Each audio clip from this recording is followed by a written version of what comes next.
I don't know if you know the Harry Frankfurt's brilliant book on bullshit, but there's basically, Oh yeah, it's a fantastic essay, I just downloaded it. and it's a philosophical treaty, essentially, or essay, even though it sounds very, pop culture, where he distinguishes between lying and bullshitting. And the lying is when you tell somebody that you have, okay, I'm putting my great lunch in this fridge, don't touch it, it's my mom's favorite, I don't know, bolognese. And then you secretly put poison in it, right? And so you're lying. You know the truth and you're lying. Bullshitting is different in the sense that you are, you have, sometimes you kind of don't have the understanding of truth at all, right? And so you can lie to yourself much easier because you sometimes believe your own BS, and also because sometimes you just don't think that the truth matters at all, right? So psychopaths but a lot of BSers would do this. It's a long way of saying, when you deal, I find the most difficult dealing with people professionally who are lying to themselves and who cannot have that conversation about, okay, I'm struggling, and or like I see that I'm not doing well, right? Like those are, you're brought in, there's a reason, right? And you cannot have that conversation. Those I find the most challenging and yet most exciting, because there's also bigger reward when it works out. All right, I have one anecdote and one question. So my anecdote is this: about 40,000 years ago, I worked at Trader Joe's. Zoe, you probably don't know what Trader Joe's is. Trader Joe's is a very popular grocery store here in the United States. I couldn't even qualify it. I don't know. It's Disneyland for groceries. Cheese and wine. Yeah, cheese and wine. It started off that way. It's a lot more than that. But I was there, and back in the 90s, there was nothing hipper than being a Trader Joe's employee. Maybe it still is today, but it was cool being in my 20s working for Trader Joe's. And I had a good friend of mine named John Lakey, and who Dan Tarker knows. And John wasn't there for long. He was out there for about 6 months. He went off to go do other things. But while he was there, I became good friends with him. And he there's a long story about him coming in, working for 6 months and leaving. And he, the manager of the company sort of like vouched for him to come and work. And John kind of felt bad about leaving the company so quickly, just being there for, maybe it was less than 6 months. He had like, a little remorse on that. And knowing that, I bullshitted against him. I said, Joe, man, Steve, the manager, goes, Steve was pissed, man. He was pissed. I'm just bullshit. Was it a lie? Was it bullshit? But I didn't even think anything of it. I just kind of, and he's like, never said it again. Never thought it was just like a bullshit thing I did. It's bullshit.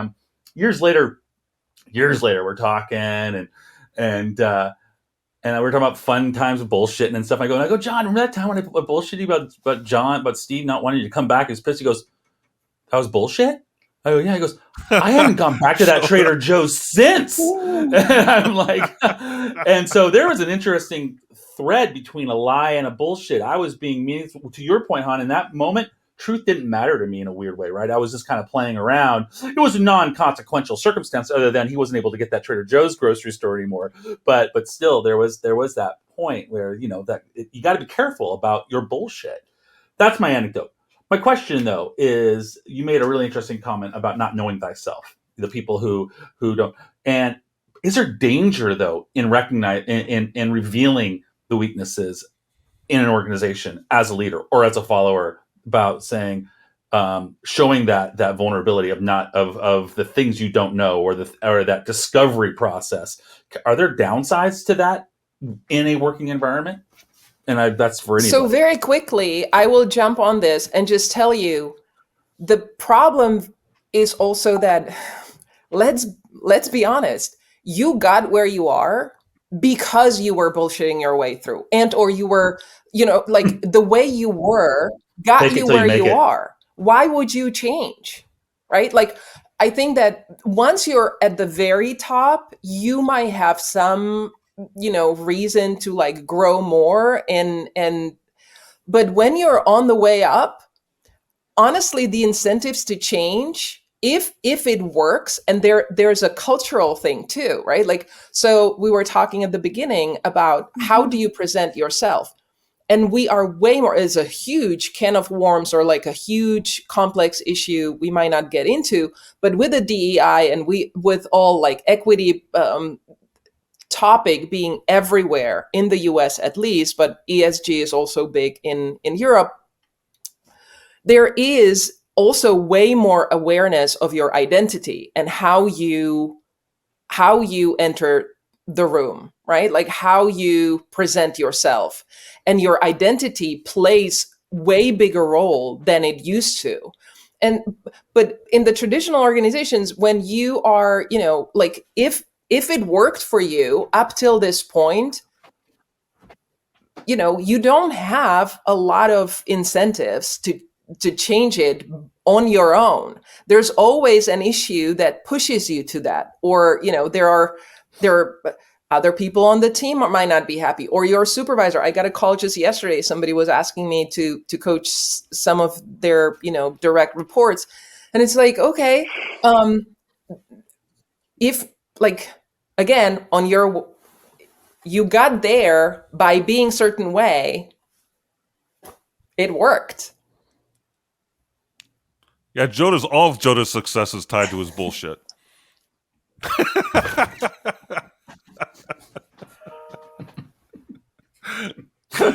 Zoe, what's your opinion about bullshitting? I mean, one could make an argument that we have a bullshit crisis in our culture on Western civilization, because we're all bullshitting ourselves to a certain degree.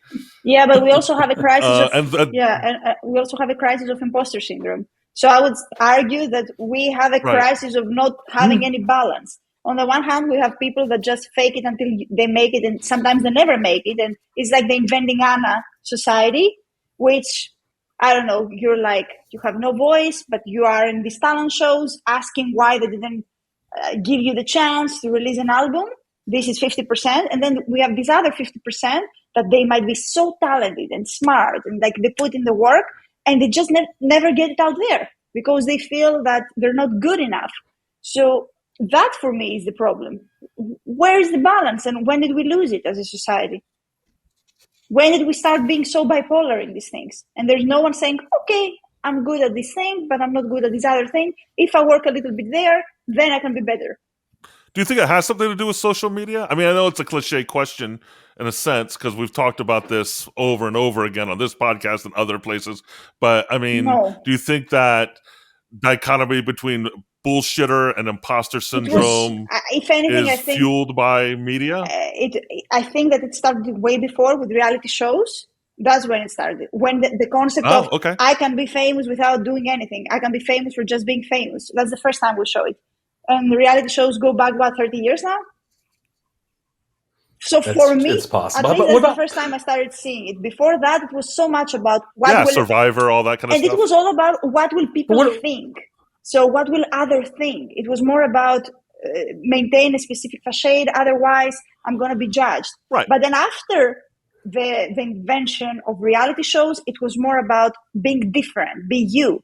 And the more different you are, the better. And the more you're going to stand out. And that's when I think it started. Because at the end, we can be just as different as we can be equals. So, and the same. I know a lot of people who would would throw out the terminology postmodernism. Yeah, my PhD as a culprit. Supervisor would be that people. It's his favorite word. Yeah, there are people, what we say, right? Always at the end, he says postmodern. Yeah, no, it's a handy word for those to complain, and I think rightly so, and also not rightly so, about the lack of ability to qualify what's real and what's not real at times, right? It's a tool that we allow the notion that perception means a lot more, and quantum physics even has tested that perception changes. I mean, there's all these things we're told over and over again. Reality, the mind, even Buddhism says the mind precedes everything. That's 2,000 years ago. You can almost argue postmodernism started with Buddhism. So I don't know. I just thought, I think we need to clarify this, and I'm going to jump to Hana because I know she probably has some opinions on this. But when we talk about postmodernism and leadership and bullshitting ourselves, how do those things link up? How do they tie together? Oh, you're putting me on the spot, but I will answer anyway. I will go back to. I will start with Zoe's point and say, I think that you're right, that it might have been starting with the reality shows. I think JODA's point about postmodernism is sort of, this is where it started breaking down completely. And you have the societal sort of changes and post-war and the 70s. And so I think philosophically and the sort of the intellectual elites really started kind of thinking about this. And then the reality shows kind of introduce that concept to the masses. But I do believe that social media has been the biggest culprit because it exacerbated it and worked as a catalyst to the point where you can be known for absolutely no reason whatsoever. You're just on, TikTok a lot, or you are famous for being famous, right? So there are and that is where we are these days. I do want to say that if you guys all remember the show Hollywood Square, that was full of people in the 60s that were famous for being famous. Pia Zadora was famous for being famous. She did nothing.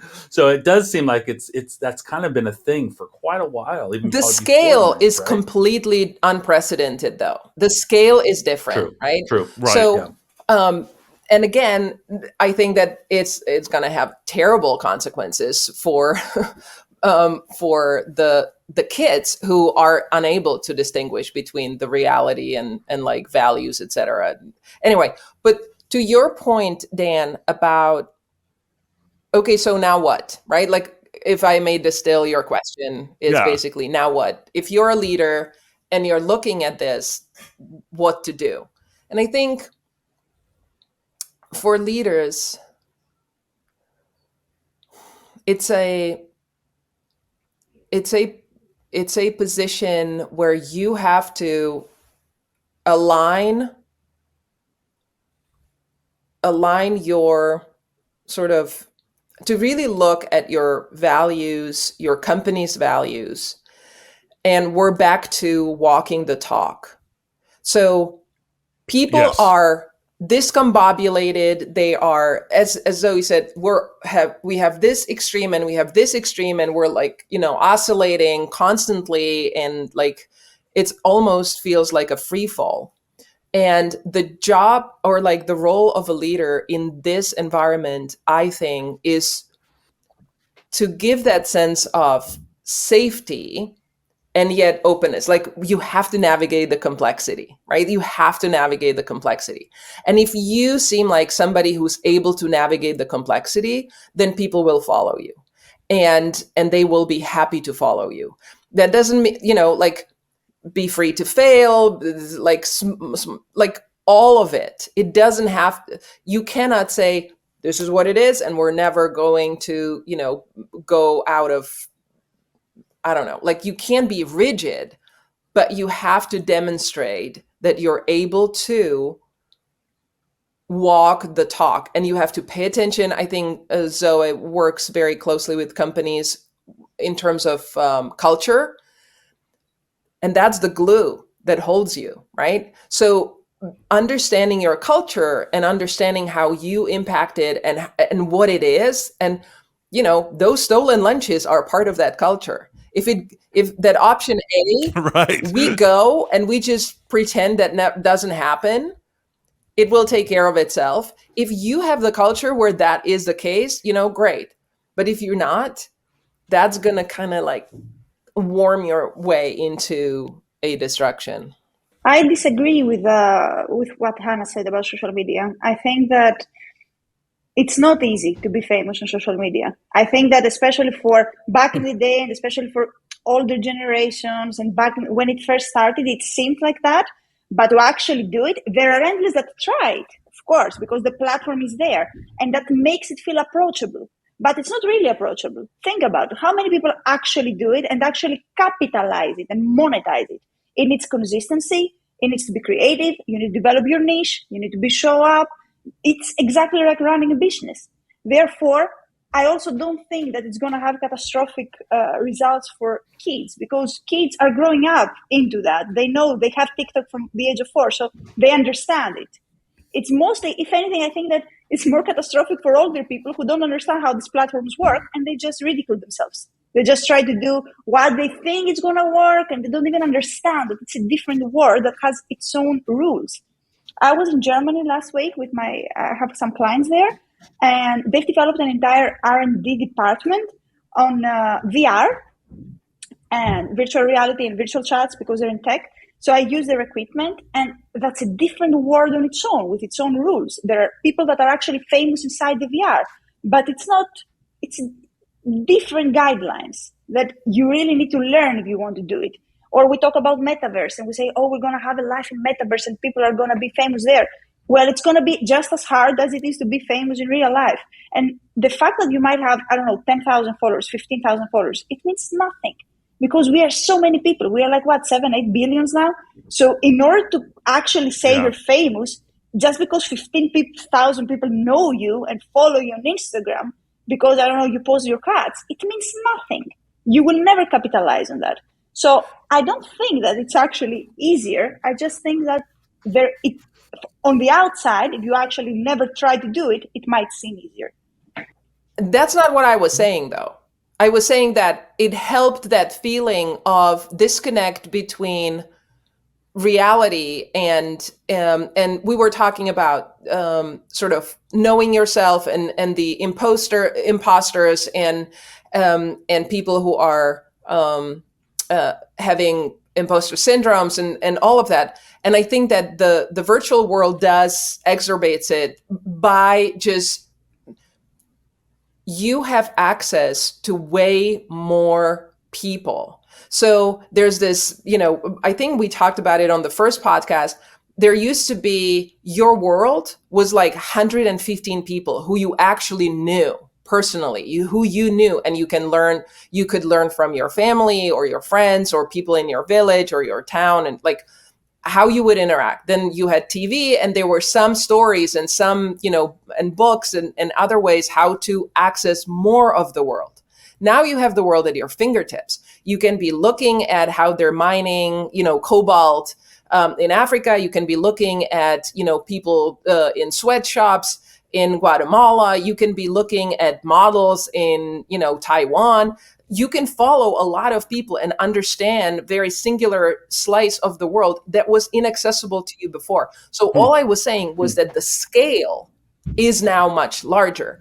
And to your point, absolutely. Like, I think that the best thing that ever happened to Gen Z is Mr. Beast. Like, I am a big fan. And that's somebody who, Mr. Beast is phenomenon, who, somebody who's been really crafting his art and working at it and being very singularly focused. And he is, self-made and has all this success because he worked very hard, because he studied this platform, because he was doing blah, blah, blah. So yes, of course, to succeed there is as hard as succeed in like a brick and mortar, but that was not my point. I just wanted to clarify that.